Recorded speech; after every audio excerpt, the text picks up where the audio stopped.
ये जातक अगर कहा जाए 51 साल के आसपास की इनकी उम्र है। अप्रैल 1974 का इनका जन्म है। क्या कहता है हाथ, किस तरीके से हाथ देखा जाता है, कौन सी रेखाएं किन चीज़ों को दिखाती हैं, उन सभी चीज़ों पे एक एक करके चर्चा करेंगे। सबसे पहले अगर मैं गुरु की बात करूं, गुरु का क्षेत्र अगर देखा जाए अच्छा है। गुरु के क्षेत्र में ये सब बॉक्स अगर कहें तो व्यक्ति को धन से संबंधित चीज़ों में बढ़ाने को दिखाते हैं एक बात। लेकिन ये कुछ बॉक्स अगर कहा जाए खुले भी हैं, जैसे इस जगह से खुला है, ऐसे में कहा जाएगा कि व्यय खर्च पिछले 5-6 साल से व्यक्ति जो है कहीं ना कहीं मानसिक रूप से बहुत टूटा हुआ है। और खासकर अगर कहा जाए 2019 से लेकर साल 2022 तक तो कुछ ज़्यादा ही जो है इस पीरियड में तनावग्रस्त, कर्जा, पैसे का फंसना, इन सभी चीज़ों को दिखाता है एक बात। वहीं शनि का क्षेत्र अगर कहा जाए मिला जुला सा, शनि का क्षेत्र आपका ठीक ठाक से उठा है तो ऐसे लोग स्वतंत्र काम करते हैं, व्यवसाय इत्यादि चीज़ें करते हैं। यहाँ पर कई रेखाएं हैं, ये कर्ज से संबंधित चीज़ों को दिखाती हैं। यश नहीं मिलने देती है, जिसको व्यक्ति जो है कहीं ना कहीं सपोर्ट करता है वही व्यक्ति अगले व्यक्ति को कहीं ना कहीं आँख दिखाता है एक बात। एक रेखा ये जा रही है, ये पॉजिटिव रेखा है, आपके लिए सपोर्ट के लिए, धन से संबंधित चीज़ों के लिए, काम इत्यादि चीज़ों के लिए सपोर्ट करने वाली रेखा कहलाती है। शनि की उंगली लंबी है, व्यक्ति मेहनत कश है। दूसरा पर्व छोटा है, ऐसे में कहा जाएगा धन तो आता पर रुकता नहीं, कहाँ गया कैसे गया कुछ पता नहीं है। और कहीं ना कहीं जो है व्यवसाय से संबंधित चीज़ों में ऐसे लोगों का मुख्य रूप से धन कहीं ना कहीं फंसता है। सूर्य का क्षेत्र, सूर्य की उंगली अच्छी है। सूर्य के क्षेत्र पे अगर देखा जाए ये रेखा धन के लिए अच्छी है, यहाँ यौनुमा आकृति बन रही है। ऐसे में कहा जाएगा कुछ कानूनी अड़चनों को भी ये इंगित करता है, ये दिखलाता है। थोड़ा सावधानी बरतिए कानूनी अड़चनों से संबंधित चीज़ों में। यहाँ पर मछली नुमा आकृति बन रही है, ये आपके काम धाम से संबंधित चीज़ों में आपको सपोर्ट करती है। ये रेखा मिलने का मतलब ये कहलाएगा कि गवर्नमेंट से संबंधित अटैचमेंट या गवर्नमेंट से संबंधित चीज़ों में भी ये लाभ उत्पन्न करती है। ये शनि की तरफ जाना, मेहनत बहुत करनी पड़ेगी जीवन में, मेहनत के अनुरूप जो है कहीं ना कहीं परिणाम मिलेगा, उसमें कहीं कोई दो राय नहीं है। ये रेखा अगर कहा जाए धन के दृष्टिकोण से अच्छी है। ये रेखा का मतलब ये भी होता है कि व्यक्ति के पास मान लीजिए कितना भी दिक्कतें आएँ, कितनी भी समस्याएं, उससे निकलने का रास्ता व्यक्ति को मिल जाता है, ये इसके संकेत देता है। भाग्य रेखा से मिल रही रेखा आके ऐसे में कहा जाएगा कि शत्रु हावी होने की कोशिश करेंगे लेकिन शत्रु कुछ कर नहीं पाएंगे। ये कर्ज से संबंधित चीज़ों में आपको रिलीफ देगी, ये इसके संकेत देता है। बुध के क्षेत्र पे कई रेखाएं में होने का मतलब व्यक्ति ने करोड़ों रुपया जो है कमाया, लेकिन कहीं ना कहीं पैसा फंसने को भी ये इंगित करता है। ये रेखा धन से संबंधित चीज़ों के लिए अच्छी है। ये पिता के सुखों में या पिता को लेके कहीं ना कहीं, चाहे उनको कष्ट हो चाहे कहीं ना कहीं दिमागी रूप से तनाव देता है, सुखों में कमी करता, सीधे समझ लीजिए। वहीं पे बुद्ध की उंगली ऊपर से पतली है, धन के दृष्टिकोण से अच्छी है। दूसरा पर्व अगर कहा जाए पार्टनरशिप से संबंधित चीज़ों के लिए खराब है, धोखे को ये दिखाता है। जीवन रेखा अगर कहा जाए शॉर्ट है, मेहनत जीवन में करनी पड़ेगी। ये राहु की रेखाएं हैं, राहु साथ में एक पनौती है। सबसे खराब ग्रह अगर कहा जाए तो कहीं ना कहीं राहु है। और राहु अगर कहा जाए तो व्यक्ति को जीवन में अड़चने, तरह तरह की समस्याएं, तरह तरह की परेशानियों को ये उत्पन्न करता है एक बात। भाग्य रेखा स्पष्ट साफ है, बहुत अच्छा है। एक रेखा ये जा रही है, ऐसे में कहा जाएगा व्यक्ति विदेश जाएगा, विदेश में लंबे समय तक रहने का मौका मिलेगा। ये रेखाएं अगर मिलने का मतलब ये कहलाएगा कि विदेश से संबंधित चीज़ों में रहने का मौका, मैं ये नहीं कहूँगा कि लाइफ टाइम, हाँ ये जाने का, वहाँ पर कुछ साल रहने का मौका ज़रूर देगी। ये सब रेखाएं अगर कहा जाए आपके लिए पॉजिटिव हैं, उसमें संदेह नहीं है।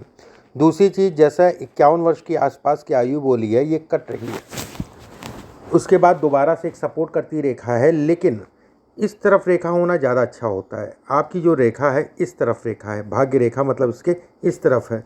ऐसे में कहा जाएगा कि व्यक्ति को मनोस्थिति व्यक्ति की विचलित करती है, मन कहीं ना कहीं तोड़ के रखती है, मन से संबंधित चीज़ों के लिए अच्छी नहीं है। जीवन मस्तिष्क रेखा अगर कहा जाए उतार चढ़ाव को दिखाती है, कहीं ना कहीं मानसिक रूप से व्यक्ति को निर्बल बनाती है एक बात। ये रेखाएं घर इत्यादि चीज़ों को दिखाती हैं, प्रॉपर्टी से संबंधित चीज़ों को दिखाती है, प्रॉपर्टी में व्यक्ति को कहीं ना कहीं बढ़ाती है, ये इसके संकेत देती है। ये रेखा अगर कहा जाए तो कहते नहीं है कि आँखों से दिखता हुआ दिखती हुई चीज़ें भी जो है कहीं ना कहीं मैं कर गया और जिसके कारण मेरा नुकसान हुआ, ये इसके संकेत देती है। अभी का पीरियड अगर कहा जाए सामान्य है व्यवस्थाएं चलने का। एक बात, साल 2025 अगर कहा जाए तो सामान्य है। देखिए साल 2025 और 26 ध्यान से समझिएगा मेरी बात को। साल 2025 और 26 धन आने के लिए सामान्य है, व्यवस्थाएं चलती रहेंगी, लेकिन इस पीरियड में व्यक्ति का धन भी काफ़ी फंसेगा और कर्ज को लेके मन कहीं ना कहीं विचलित होगा। कर्ज से संबंधित चीज़ों को कुछ नए कामों की तरफ या काम बढ़ाने की तरफ व्यक्ति बढ़ेगा। एक बात, शनि की ढैया उस समय पे चल रही होगी और सबसे बड़ी समस्याएं ये हैं, ये राहु की रेखाएं।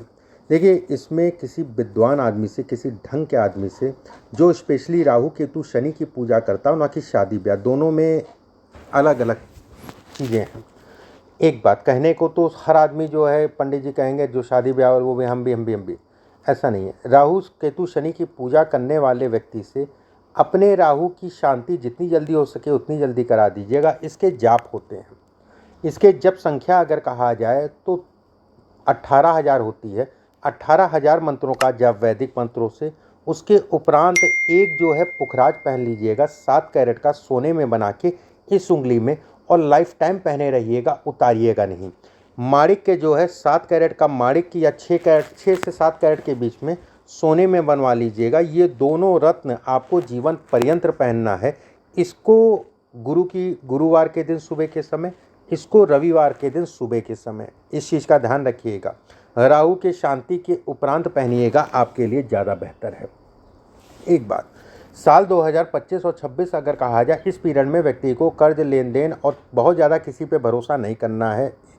किसी प्रकार का धोखे से संबंधित चीज़ों को दिखाता स्टाफ, जो लोग आपके पास काम करते हैं, वो आपको कहीं ना कहीं जो है धोखा, या कह लीजिए कि उनसे सिरदर्दी की उत्पत्ति होगी और कुछ ऐसी घटनाएं होंगी, अरे ये तो होने का कोई मतलब, ये तो बहुत अच्छा आदमी था, ये वाली स्थितियां पैदा होंगी।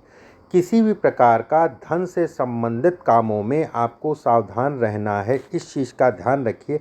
व्यवस्थाएं आपकी चलती रहेंगी, धन का आवागमन चलता रहेगा, उसमें कहीं कोई दो राय नहीं है। एक बात, दूसरी चीज़ ये भी कहा जाएगा कि व्यक्ति नए कामों की तरफ जाएगा, उसके लिए अच्छा समय नहीं कहलाएगा, क्योंकि ये समय अगर कहा जाए तो बिजनेस में इन्वेस्टमेंट का है।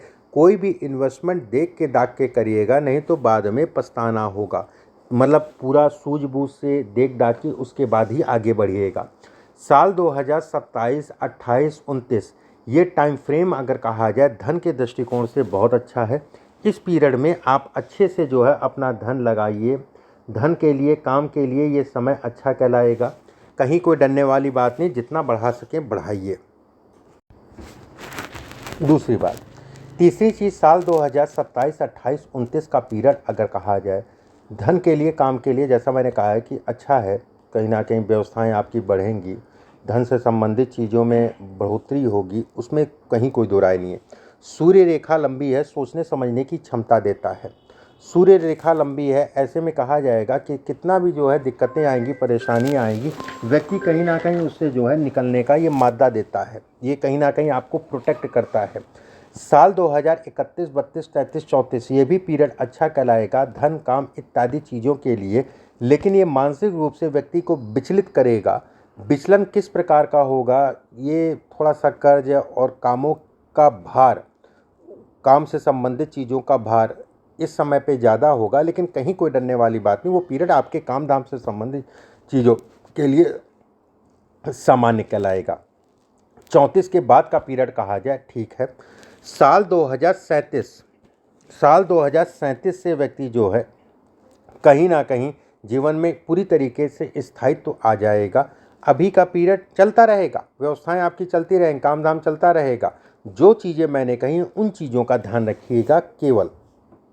एक बात, दूसरी चीज़ इसमें अगर मैं कहूँ तो अब जैसे हाथ में शुक्र का क्षेत्र अगर कहा जाए तो मिला जुला सा है।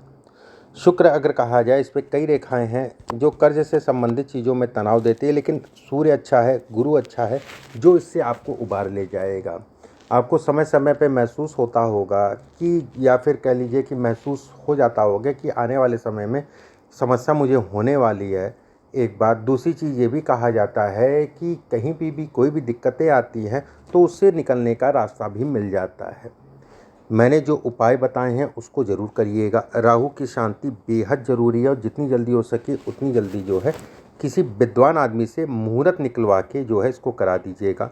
गुरु का एक रत्न और माणिक्य ज़रूर पहनिएगा और लाइफ टाइम पहने रहिएगा, इसको उतारिएगा नहीं। ये आपको प्रोटेक्ट करेगा धन के लिए, काम के लिए, और जीवन में कहीं ना कहीं संघर्षों को ये कम करेगा, उसमें कोई दो राय नहीं है। बस एक तरफ से राहु की शांति के उपरांत एक तरफ से राहु ठंडा होगा, दूसरी तरफ से आपको जो है देवगुरु बृहस्पति को और सूर्य देव को बल देने के लिए स्टोन पहन लीजिएगा। बाकी हाथ अच्छा है, ये सब रेखाएं आपके व्यवसाय से संबंधित चीज़ों में बढ़ाने को दिखाती है। सब टूट रही है, अभी ये कष्ट दे रही है, लेकिन आने वाले समय में यही आपको जो है कहीं ना कहीं राजा बनाएगी। धन कमाएंगे, बहुतेरा धन कमाएंगे, धन से संबंधित कमी नहीं है। बाकी राहु की शांति से संबंधित कुछ आपको ना समझ में आए तो फ़ोन करके स्टाफ से जो है समझ लीजिएगा। अभी के लिए बस इतना ही। नमस्कार।